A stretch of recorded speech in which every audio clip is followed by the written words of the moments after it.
ነገር የኔ ፍቅር የኔ ግርማ ሞገስ የኔ ቢጫ ወባ ባልዬ እንደው የቲክቶክ አካውንትን ፓስወርድ ስጠኝ።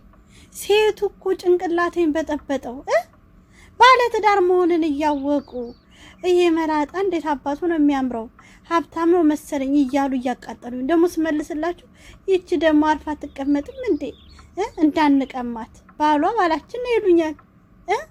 ስጠኝ ፓስወርዱ እንደው ጥርቅርቅ አድርጌ ብሎክ ላድርጋችሁ። ጀመረሽ ደግሞ ስራ አጣሽ መሰለኝ። ባሌ ምንድነው የሚጀምረኝ? ሴቱ እንደሆነ ያገቡ ወንዶችን ነው የሚያሳድዱት እንዴ? ሁሌ እኮ ነው ፓስወርድ ስጠኝ ብዬ ስጠይቅ በቃ አታምንኝም ወይ?